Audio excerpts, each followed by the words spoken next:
여러분 신앙생활 하시면서 어떤 분이 나 천국에 갔다 왔습니다. 그래서 간증을 하면서 천국에 가보니까 뭐 이렇게 그런 이야기를 간증을 들어보셨습니까? 아니면은 천국에 갔다 왔다고 하면서 책을 쓰신 분들, 미국 분도 있고 한국 분도 있고 그런 간증문 책을 읽어보신 적이 있으십니까? 그 외에도 저는 지난날에 신앙생활 뒤돌아보면 그런 간증 책도 제가 접해보았고 또 들어보았고 또 실제로 저랑 가까운 신앙생활하는 지체들 중에도 어떤 지체는 5번 후레를 타고 가다가 임페리얼인가 어디서 엑세트를 내리는데 주님의 음성을 들었다는 거예요. 그러면서 그 남자와 이제 사귀라 뭐 하여튼 그래서 제가 그 얘기 듣고 속으로 그냥 겉으로는 아무 말 안 했지만 좀 놀랐습니다. 좀 뜻밖의 그런 말을 하는 걸 듣고 좀 놀랐는데 여러분 우리 주위에 교회 다니는 분들 중에 뭔가 주님의 음성을 내가 직접 들었다. 또 주님께서 환상 중에 꿈 중에 나에게 나타나셔서 하나님이 이렇게 하라 그러셨다.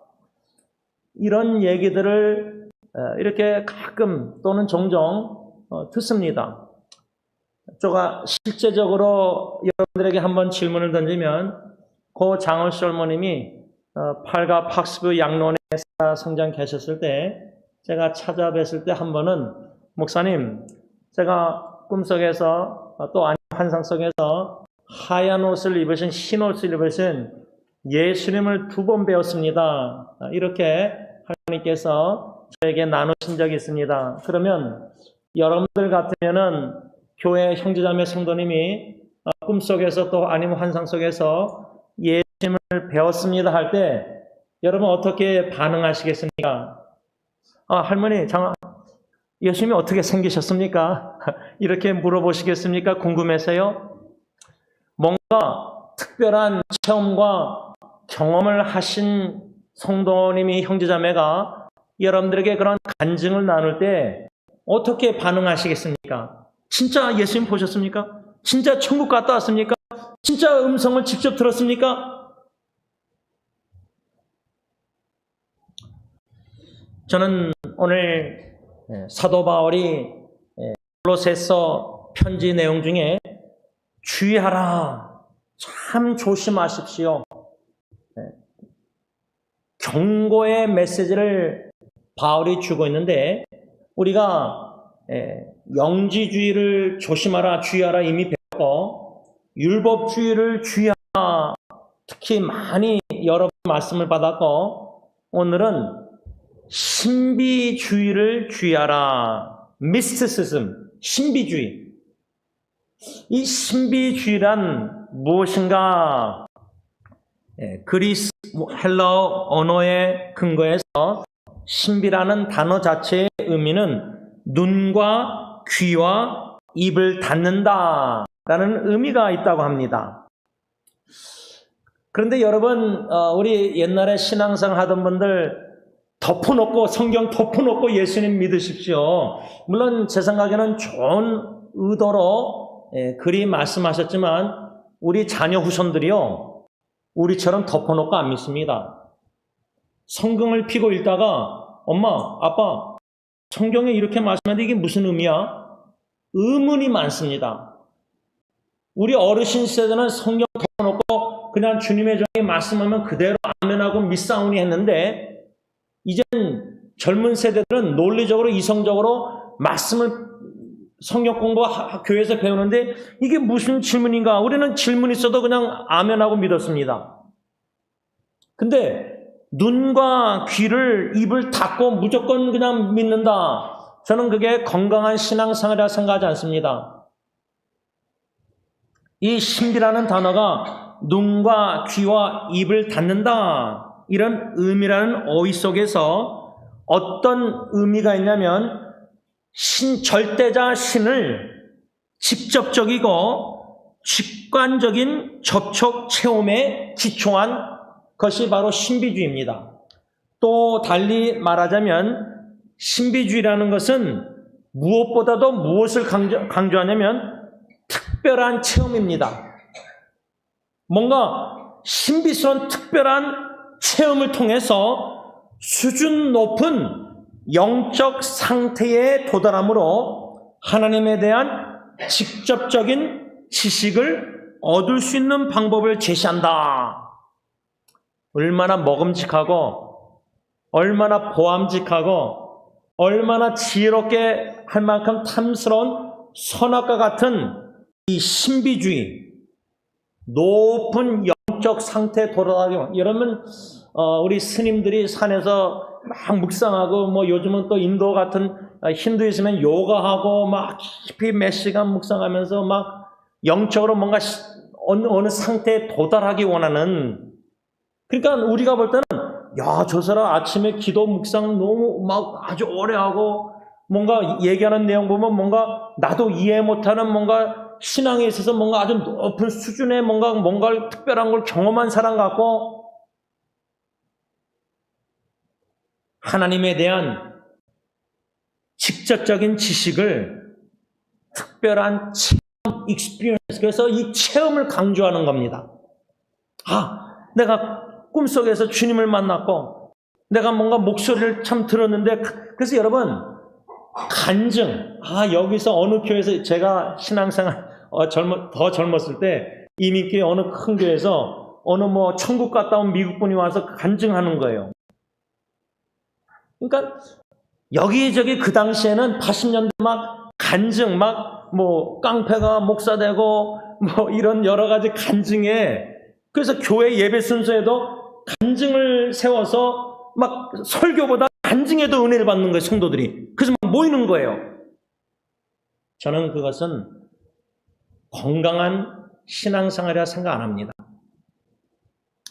우리 성가대에서 선한 목자 찬양했는데, 선한 목자, 나와 함께 하시는 선한 목자 부족함이 없다 하는데, 예수님과 예수님의 복음 외에, 말씀 외에 추가적으로 신비스러운 특별한 체험과 경험을, 그래서 내가 신앙의 영적으로 뭔가 어디에 하나님을 아는 지식에 도달한 것 같은 그런 간증에 치우친 종교생활, 신앙생활은 견고한 믿음의 반석에 세워질 수가 없다고 생각합니다. 참 위험합니다.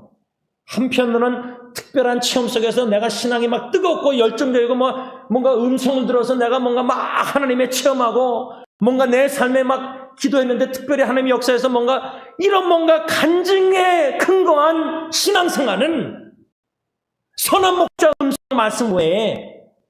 그래서 저는 오늘 이 신비주의를 조심하라, 주의하라, 경고하는 이 사도 바울의 편지 내용을 중심으로 신비주의가 무엇이고 왜 이것을 우리가 조심하고 주의하고 얼마나 경계해야 되는지 생각해 보려고 합니다.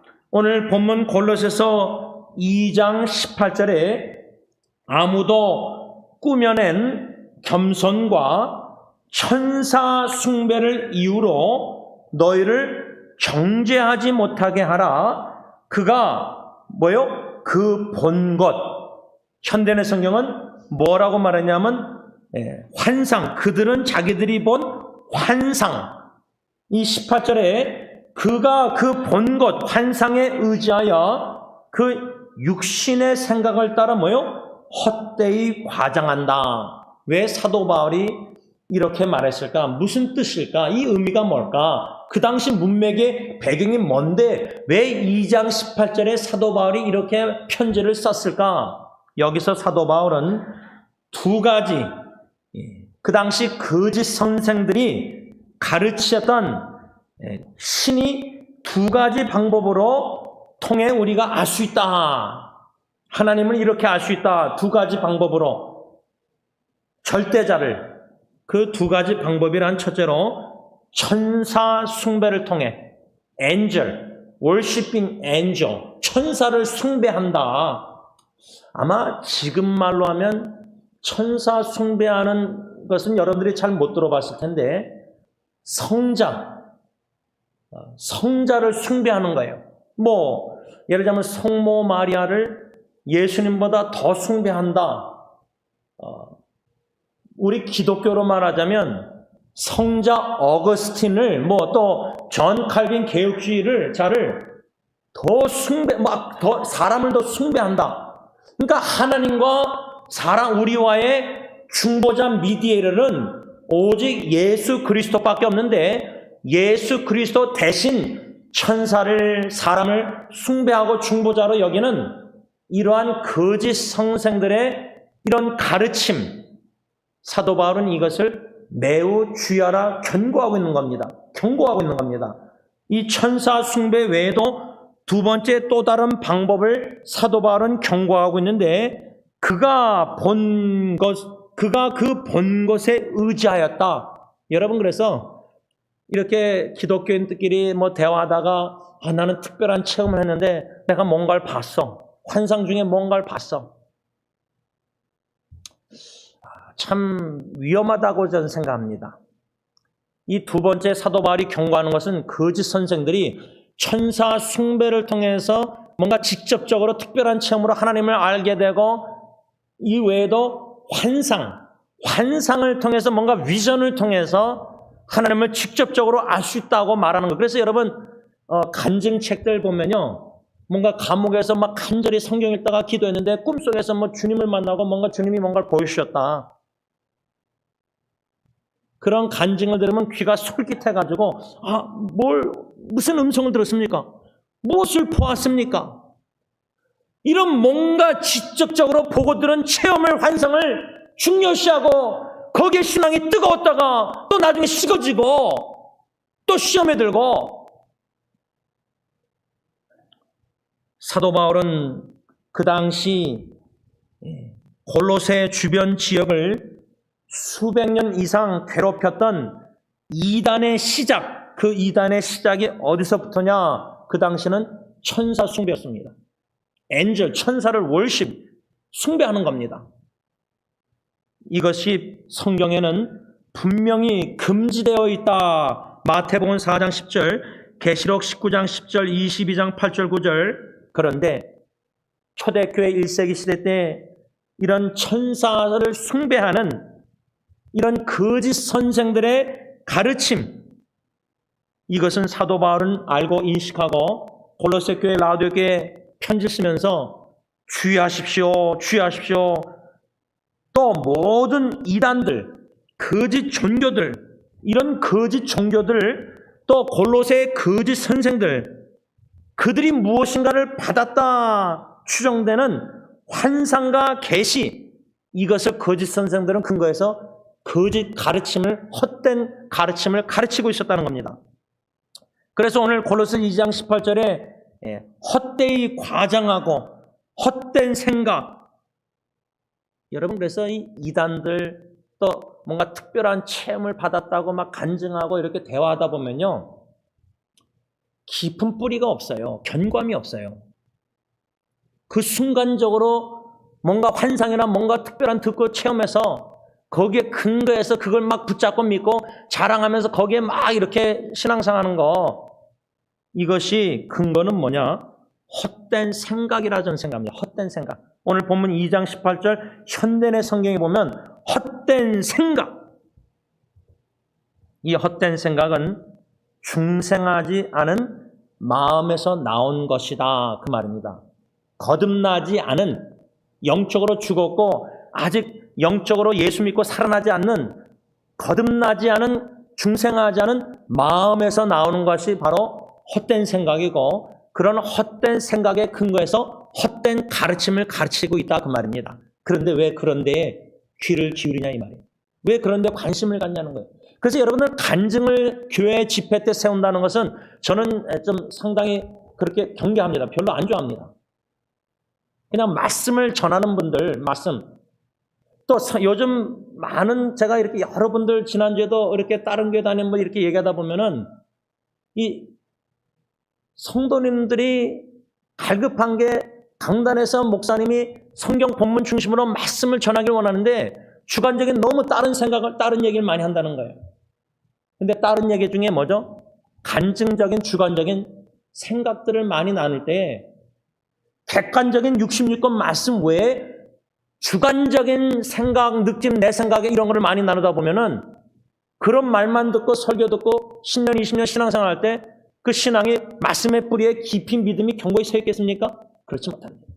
그래서 예수님 말씀, 복음, 하나님의 말씀 66권 외에 다양한 방법에 뭔가 하나님을 특별히 알아가고 체험할 수 있는 지식과 간증, 뭔가 이거를 제시하는 방법들.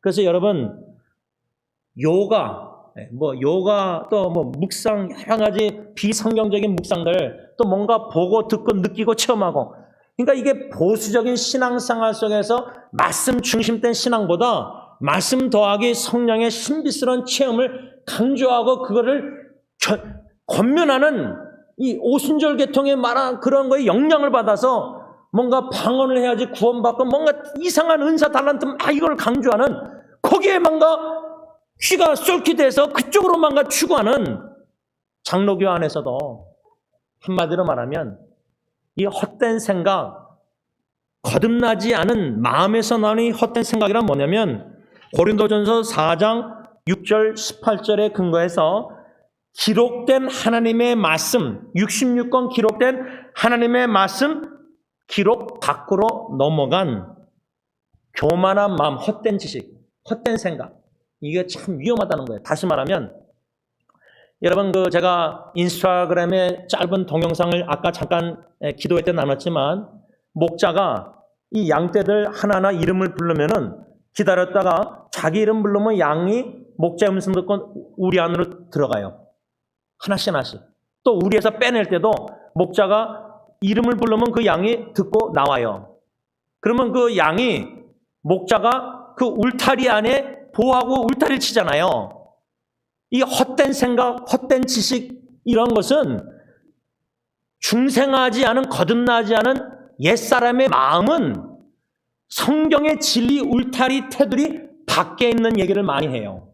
근데 거기에 귀를 기울이고 그걸 막 더 중요시하고 그런 특별한 환상, 꿈, 체험을 의지하고 뭔가 이런 느낌을 내가 이렇게 하나님을 느꼈다. I feel like 하나님이 나를 이렇게 인도하시는 거 느낀다. 느낌이 아니라, feeling이 아니라, 팩트, 사실, faith, 진리 66권 쓰여진 기록된 말씀 테두리 안에 근거한 믿음의 생활을 해야 되는데 뭔가 특별한 신비스러운 체험을 했는데 뭔가 하나님께 뭔가 환상 뭔가 보고 뭔가 귀로 하나님의 음성을 들었는데 그 음성을 듣고 막 얘기하는데 제가 들으면은 아니 어떻게 하나님의 음성이 누구랑 결혼하고 누구랑 연애하고 누구랑 데이트하고 누구랑 뭐 성경 66권에 그게 어디 있었느냐.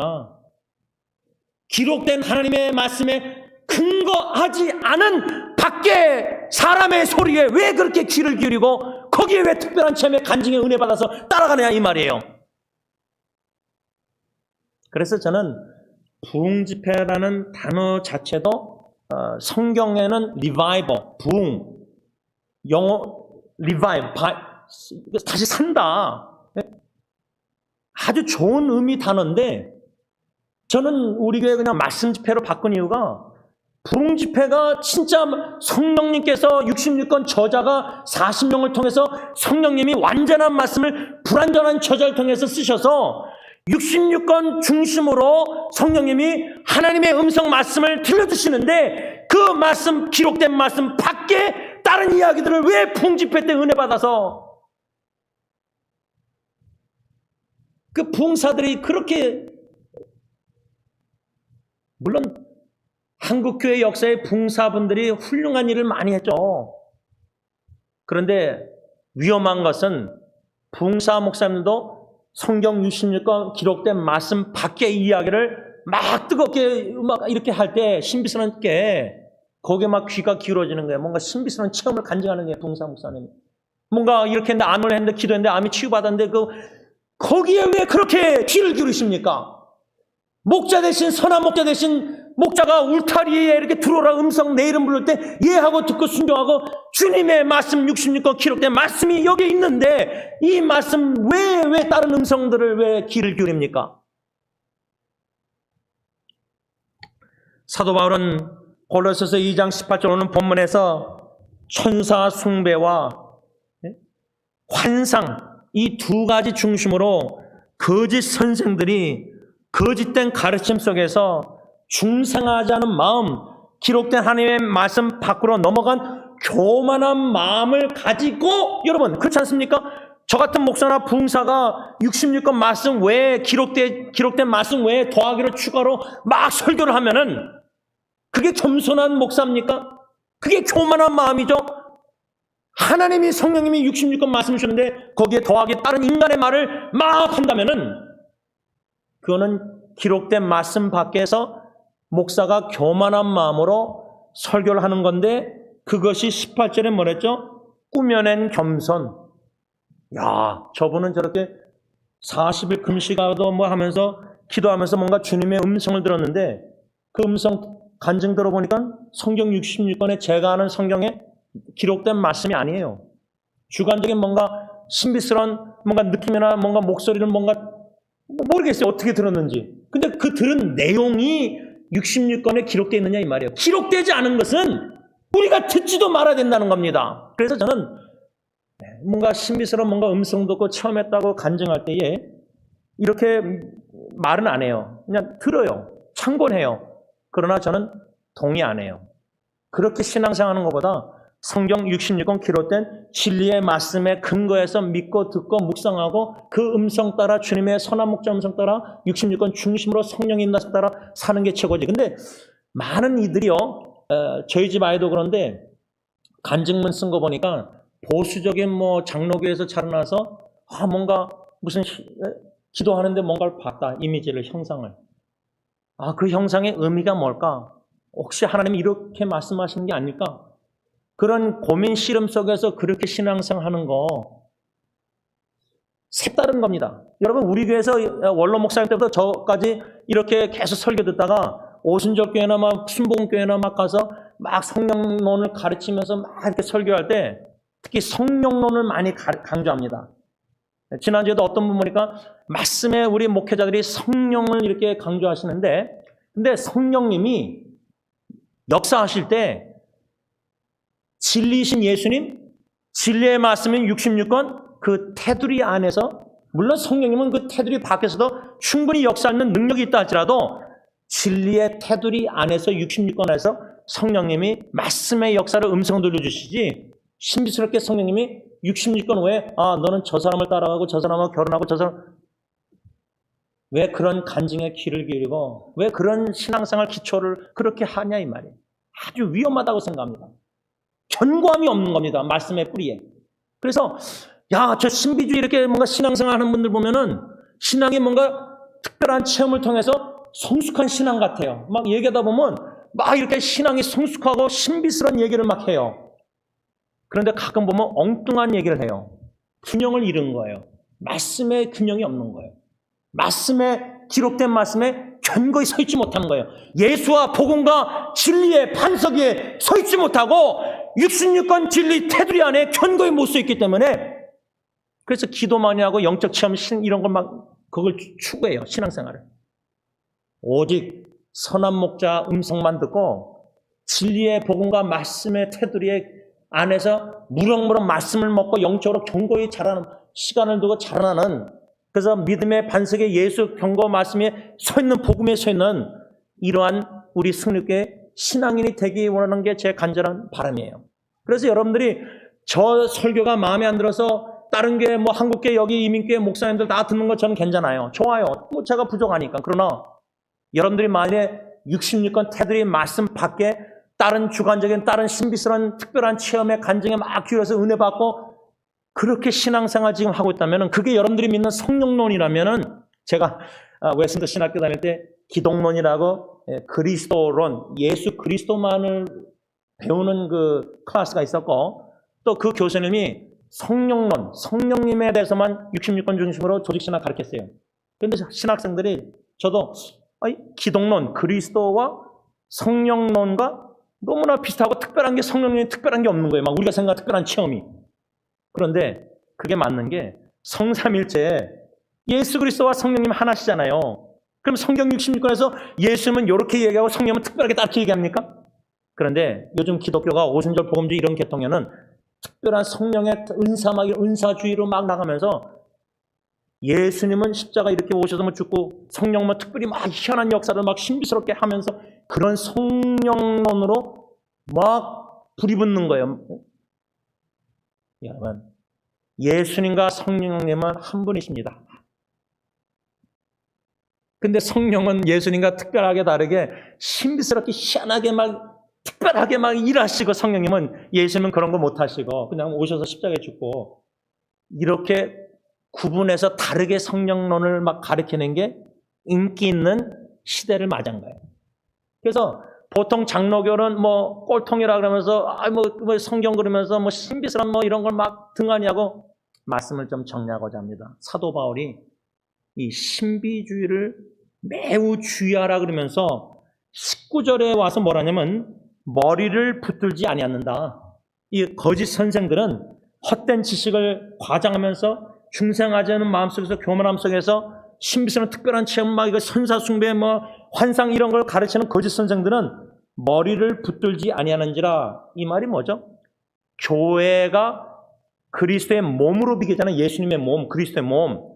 그러면 교회의 몸에, 그리스도의 몸의 머리는 누구냐? 예수 그리스도예요. 다시 말하면 우리가 선한 목자 성가대 찬양했는데, 선한 목자 대신 교회의 머리가 되시는 예수 그리스도를 붙잡고 예수 그리스도 복음, 예수 그리스도만 말미암아 하나님을 알 수 있고 하나님께 가까이 나갈 수 있는데, 뭐 예수님 당시도 예수님 하나님 아버지를 보여달라, 빌리비인가 도망가 예수님 하나님을 보여달라.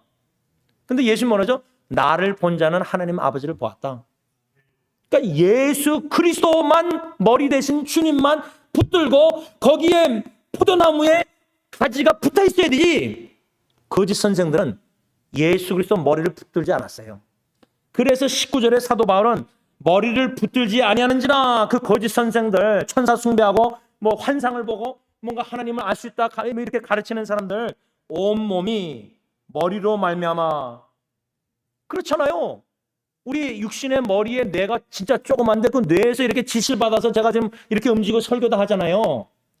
머리로 말미암아 마디와 힘줄로 공급함을 받고, 그러니까 머리 대신 예수 그리스도, 교회의 머리 대신 예수 그리스도로 말씀의 공급을 받지 않고, 그리스도 더하기 알파나 그리스도 외에 기록된 말씀 외에 진리 복음 외에 다른 복음, 다른 거짓된 교만한 마음에서 나오는 중생하지 않은 마음에서는 그런 거에 귀를 기울이고 안 된다는 거예요. 그러면서 머리로 말미암아 마디와 힘줄로 공급함을 받고 연합하여 하나님이 자라게 하심으로 자란다. 그러니까 하나님께서 저와 여러분들의 믿음을 자라나게 하실 때, 신앙을 굳건히 세우고 뿌리에 이렇게 자라게 하실 때, 교회 온 공동체에 오직 교회의 머리가 되신 그리스도로 말미암아 그게 가능하기 때문에 그리스도 머리 대신 주님만 붙잡으라는 거예요. 한 가지 간증이라 그러니까 여러분도 경계할 텐데 좋습니다. 경계하는 거 좋아요. 제가 지난주에 이제 금요일 날 같아요. 토요일 날에 이제 막둥이 또 기숙사 아파트 옮긴다고 새벽에 끝나고 내려가서 막 도와주는데, 그때 얘기할 줄 알았는데 금요일 날 아내하고 안방 했는데 이 막둥이가 들어와서 서서 문짝에서 뭔가 얘기하고 싶어 하는 것 같아요. 그래서 그냥 가만히 있었죠. 근데 뭘 얘기하더라고요. 그래서 뭘 얘기하나 보니까 아빠 좀 타투해도 되냐고, 문신해도 되냐고. 그래서 그래도 이 녀석은 또 미리 말하고 하네. 첫째는 말 안 하고 했는데 이 녀석은 또 말하고 해서 제가 이제 대화를 하다가 뭐라 그런지 아세요? 아빠는 타투 문신 하는 거 나는 동의 안 한다. 근데 얘는 이미 결심하고 들어온 거예요. 뭐 이해하죠. 그러면서 제가 성경 인터넷으로 I am the Lord, 나는 주님이라 하면서 레비리크스 레위기 보면 타투하지 말라는 성경 구절 써 있거든요. 그걸 보여준 거예요. 근데 그러니까 딱 와서 막 이걸 몰랐으니까 성경 구절을 막 저한테 옆으로 와가지고, 가까이 안 온 애가 와가지고 막 신기하니까 봐가지고 근데 타투하지 말라고 영어로 쓴 다음에 그 끝에 뭐라죠? I am the Lord, 나는 주님이다 하니까 얘가 이제 좀 신경 쓰이는 것 같아요. 혼동이 되는 거예요. 그래서 제가 또 다른 인터넷에 그 역사적으로 레위기 시대 때 그 문신을 하지 말라는 그 문맥의 배경이 뭔가, 그거를 이제 좀 읽고 또 설명했어요. 그러면서 제가 마지막으로 갈라디아서에 사도 바울이 뭐죠? 나는 그리스도의 흔적, 브랜드 마크가 가지고 있다.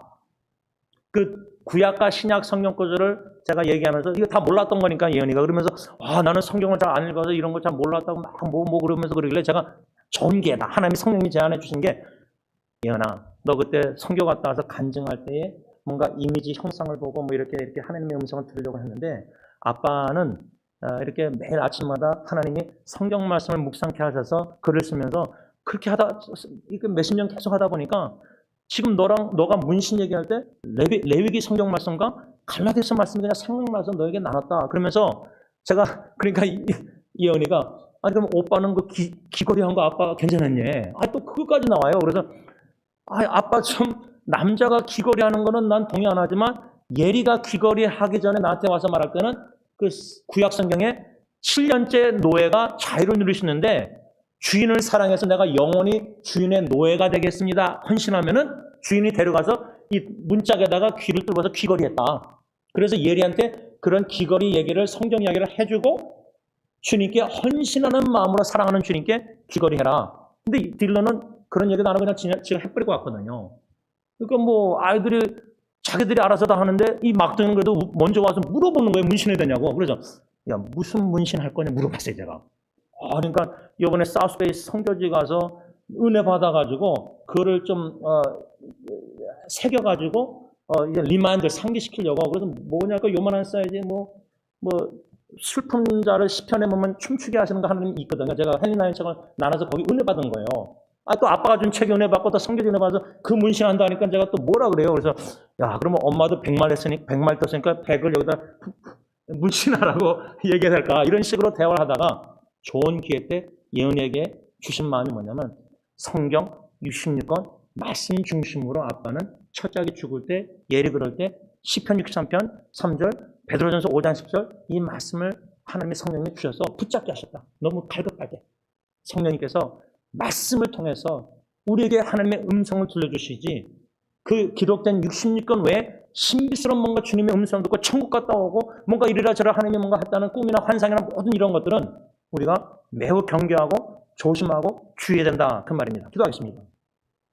사랑해 주님, 교회의 머리가 되신 주님으로 말미암아 우리 온 마디가 공급받고 하나님 주님께 공급받고 연합하여 하나님이 우리를 공동체를 자라게 하시는데 주님 승리장로교 주님의 교회요 주님이 세우시겠다고 마태복음 16장 18절 약속하신 바 오직 성경 66권 기록된 진리의 말씀으로 성령님 주님께서 공급해 주셔서 하나님께서 주님의 교회를 무럭무럭 말씀 견고한 믿음 위에 오직 말씀 위에 견고히 세우셔서 지금 너무나 신비적인 체험을 많이 했다 그러고 또 미래에 뭔가 666이 뭐고 계시록의 여러 가지 예언서의 말씀들을 궁금해서 뭔가 체험하고 보고 들었다고 이런 것들에 너무 귀를 기울이고 거기에 관심을 갖고 신앙생활 하는 사람들이 점점 교인들이 많아지고 있습니다.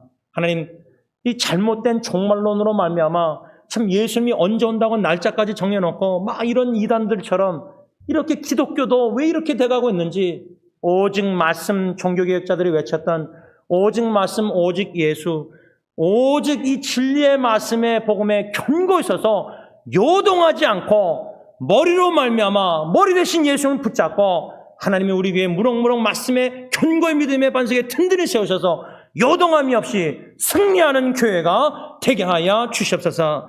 예수님의 이름으로 간절히 기도를 올리옵나이다. 아멘. 우리 다 일어나셔서 찬송가 292장 하나님께 찬양합니다.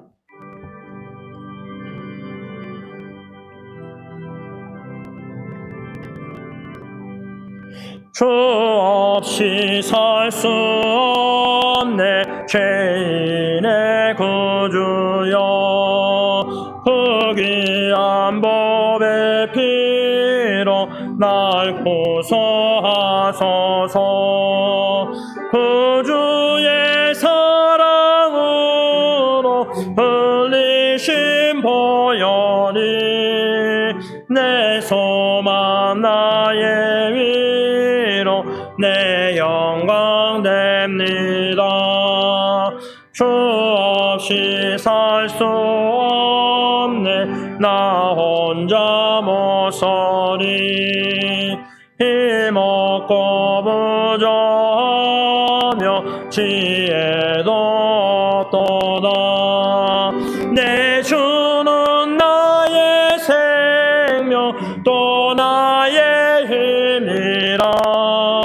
주님을 의지하여 지혜를 얻으리.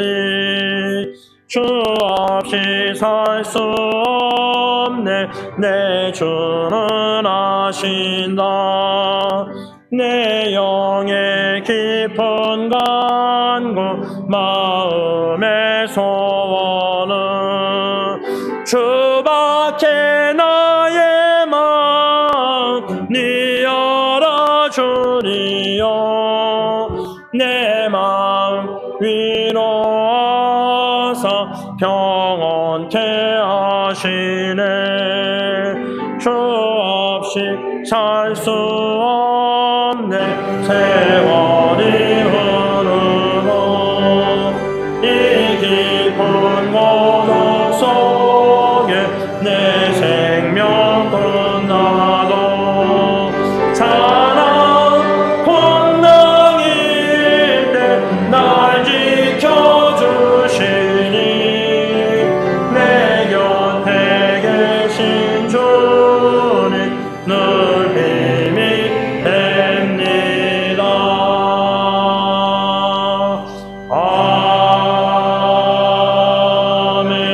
아멘. 나의 힘이 되신 여호와여, 내가 여호와를 사랑합니다. 이제는 십자가에 우리의 모든 죄의 짐을 대신 짊어지시고 하나님께 십자가의 모든 형벌을 대신 받으신 우리 주 예수 그리스도의 그 은혜와 독생자 예수 그리스도를 아낌없이 이 땅에 보내주시고 십자가 나무에 달리게 하시기까지 우리의 모든 죄를 사하시고 거듭나게 하시고 영원한 생명 구원의 은총을 베풀어 주신 아빠 아버지의 그 크신 사랑과 성령 하나님의 교통하심이 우리 주 예수 그리스도 십자가 그 머리 되신 주님의 십자가의 죽으심과 부활하심을 믿고 다시 재림하시는 예수님을 사모하는 마음으로 오직 예수님과 복음과 하나님의 66권 기록된 말씀에 견고히 서서 선한 목자의 음성만 듣고 따르기로 다짐하고 헌신하는 참된 예수님의 제자들과 교회 위에 이제부터 영원토록 함께 있을지어다. 아멘.